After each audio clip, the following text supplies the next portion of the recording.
Bugün bizde Sanya 150 küp Qayqıbel modelini tanıştırатын bolamыз video tanıştырым. Adetте бұл Sanya 150 küp Qayqıbelдер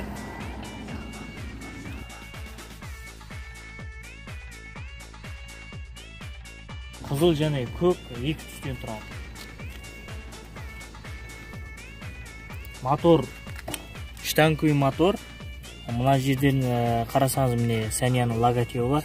Сосын мына статорда Саня деп жазылған, және мына жерде Саня деп жазылған. Негізі жаңағы оригинал мотоцикл өндіретін компаниялар өзінің патент құқығын сақтау үшін және өзінің халықаралық жаңа брендті танымал ету үшін олар міндетті түрде өзінің логотиптерін және өзінің аттарын қолданады. Өйткені мықты сапа болса жаңағы бренд өз-ақ танылады. Егер сапа болмаса ешқандай ат болсын, логотип болсын, оны бренд немесе оны үлкен статусы бар деп айтуға келмейді. Сондықтан да Sanya компаниясы 1998 жылдан бері қарай мотоцикл өндірумен айналысып келе жатыр. Халықаралық үлкен деңгейде өзінің орны бар мотоцикл өндіретін компания. Жылға 500 000 мотоцикл өндіреді. Мына боковой бұл пластмастан C158 деген модель. 8 ұрпақ яғни. Осы 150-лердің ішінде. Сосын артқы багажник міне осындай. Мына жерде мына шырақты қорғау үшін защита қорғаныш темірлері бар. И сосын мыналар енді өздерінің логотиптері жаңағы Sanya мотоцикл number 1 деген бар. Енді бұлардың басты ерекшелігі осы мотоцикл өндірістен жаңа орта типтегі 500-600 мың теңге көлеміндегі мотоциклдердің ішінде нөмірі 1 болу бұлардың мақсаты. Енді Yamaha, Honda деген мотоциклдеріміз бар. Оның бағасын білесіздер өздеріңіз. Миллион теңгенің ар жақ бер жағында өте қымбат мотоциклдер. Енді халықтың бәрінің жағдай оған келе бермейді. Сондықтан орта типтегі жаңа мал шаруашылыққа арналған мотоциклдердің ішінде сапа жағынан нөмірі 1 деп айтуға болатын мотоцикл бұл. Артықшылық көп бұда. Мына жерде мына аяқ қойғышы. Ең бір ходовый айтатын нәрсе осы. Бұл жиналады, содан кейін рамысыға орналастырған мына мотордың астынан емес міне. Мынау көп шыдамды болады жаңа ойлы шұңқырдан өткенде, әсіресе мал баққан кісілерде біледі осының азабы көп өтеді. Өйткені мынаған орналасады да көбі мотордың астынан. Ол болттар түседі, босайды, содан кейін жаңағы кейде түсіп қалатын жағдай болады. Одан кейін түспесе де анау бос, ырғалып адамның көңіл күйін құртады бұл. Мысалы, аяғыңды дұрыс жерге қоя алмасаң, мотоцикл мінгендей болмайсың. Одан бензин краниктерді көрсетейік міне. Қарапайым краник, енді міне жерде бір әдемі артықшылық деп айтуға бола ма білмеймін. Май бітіп қалған жағдайда міне баклажкамен оңай май алуға болады. Мына төмен қараған, мына жаққа қарай емес. Мына жерде бостық өте көп. Енді мынау жаңа статордың несі, карбюратордың несі оталмай қалған жағдайда пасос статорда тағы Саняның логотипі бар. Сосын кейін мына жерде де Sanya деп ойылып жазылған, мына жерде де бар. Ал енді мына алдыңғы защитаны айтайық. Жаңағы дизені қорғайтын, жығылған кезде жығылғаннан Құдай сақтасын дегенмен бұны жақсы орналастырған. Мықты темірден, хром темірлерден. Көрбостар өте қалың, жуан. Сосын кейін поворотный шырақтар міне. Бұрылу шырақтар диодпен. Сосын тұман шырақтар да бар міне. Сосын алдыңғы багажник. Мына жерде жаңағы затымызды қысып қоятын неге орналастырылған.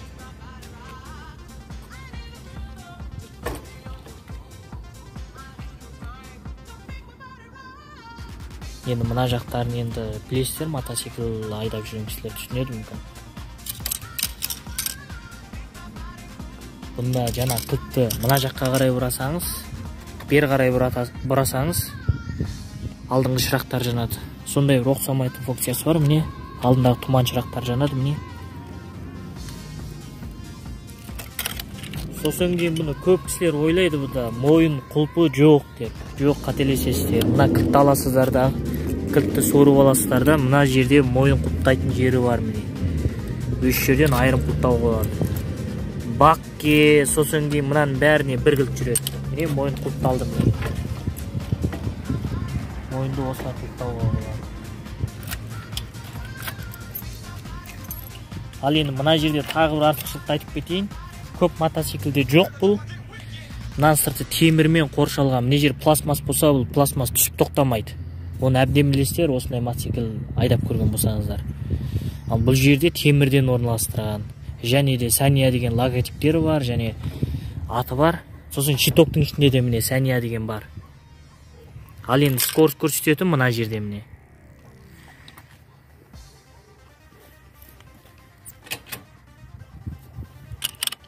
Міне кілтті ашқаннан кейін көрінеді, міне осылай қаз қатарымен түседі.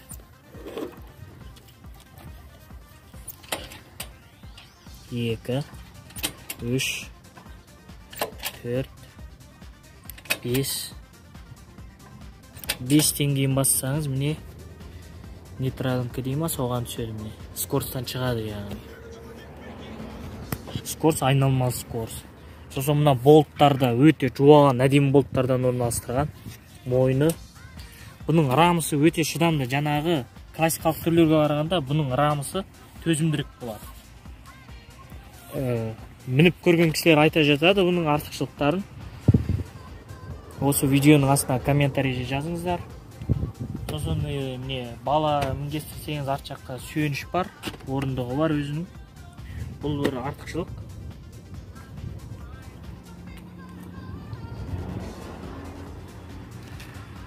Алдыңғы тормоз, міне дисковый тормоз.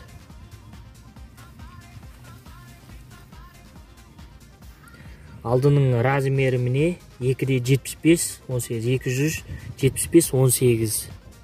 Дискі 18, сыртқы покрашқы 2,75. Артқы покрашқы. Бұл жаңағы 110-16, дискі 16-лық дискі, сыртқы покрашқы 110-90. Арты өте дәу, қалың болады. Сосын күштелді қарап отырсыздар. Күштел мықты сапалы темірден орналастырылған. Мына жерден бір бекіткен.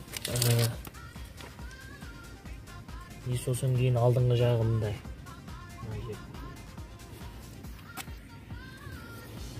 Қалың темірден орналастырылған.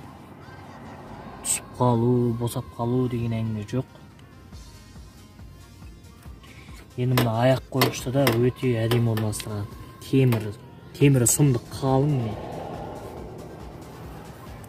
Өте қалың темірі. Сосын кейін жай кіттей басса ғана ұстайды бұл. Аяқтың үші тисе болды ұстайды. Қас қағу, іліп қалу деген әңгіме жоқ. Күштелдің үстінен орналастырылған. Сосын міне оздық ақыл ежіне бар бұда. Мотордың жаңа іші тат басып кетпеу үшін, өте кірлеп кетпеу үшін, жаңағы өте зиянды ауаларды реттеп тұру үшін жасалған құрылғы бұл. Жаңағы мотордың ұзақ ғұмыр сүруіне көмектеседі.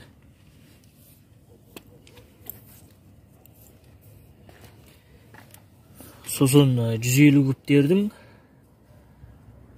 амортизаторы оқсамайды. Өзгешелеу. бірақ өте жұмсақ, мягкий жүреді ол. Қалаға, тауға, тасқа өте жұмсақ жүретін.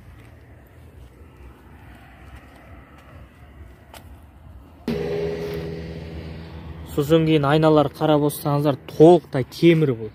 Пластмасс емес, темір. Сосын міне айнаның ішінде мына жерде Сәния деп ойып жазылған.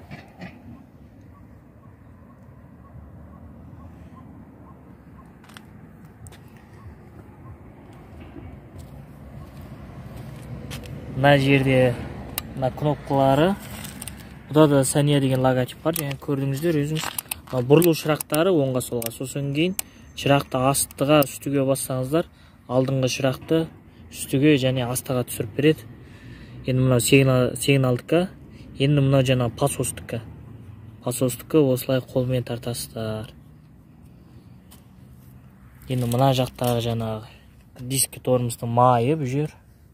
Сосын кейін аяққысы статор, ал енді мынада шырақ. Мынау жаңағы өшіріп қосатын мотоциклді өшіретін. Оталдырып көрейік.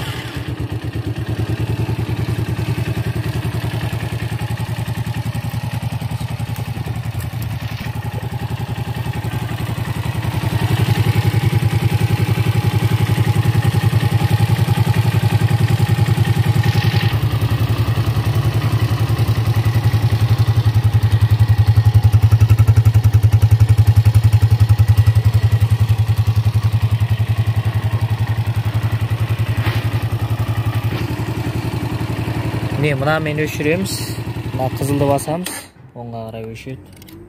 Бітті осылай. Багы 9 литр. Сосын орындықтары таза кожа. Қырым дейма, қырым ғой. Әдемі, сәнді дизайн. Дизайнда енді мін жоқ. Сосын бұның темірлері өте сапалы. Краска 5-10 жылға чыдас беретін краскалер бұл. Сәния ол мотоцикл өндірем деп өндіре салмайды. 20 неше жылдық тәжірибесі бар, 26 жыл ма. Негізі 30 жылға тарта жұмыс жасап келе жатқан компания 98-ден бері қарай бар. Бірақ 98-ге дейін құрылу алдында да әжептәуір жұмыстар істеген. Енді қаншама халықтың пікірі, қаншама халықтың жаңағы реніші деген нәрселер болады ол әрине. Сол арқылы түзеледі бренд деген нәрсе. Жаңасы краскасы болсын, моторы болсын, покрашкасы болсын, барлығына да Сәния компаниясы сын түскен. Сол арқылы өзгере қазіргі осы качествосы зор Сәнияны міне Қазақстан нарығына алып шығып жатыр.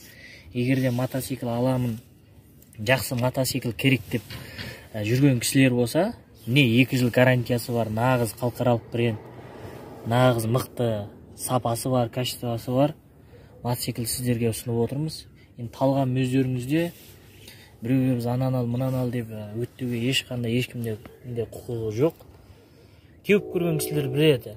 Сәнияны мысалы сіздердің ауылдан кім алды, кімде Сәния бар, сол кісілерден сапасын сұрасаңыздар айтып береді ол мотоциклді. Негізі жаңағы орта типтегі қаржыға, яғни бір 500 мыңның төңірегіндегі мотоциклдердің ішінен таңдауға болатын нөмір 1 мотоцикл керек болса, Сәния ең дұрыс талғам. Тағы да өзгеше Сәниялардың осындай видео түсірілімін жасайтын боламыз. Не алып қосасыздар, осы видеоның астына жазыңыздар, комментарий жазыңыздар. Қолдап қуаттап қойыңыздар, лайк басыңыздар. Келесі кездескенше.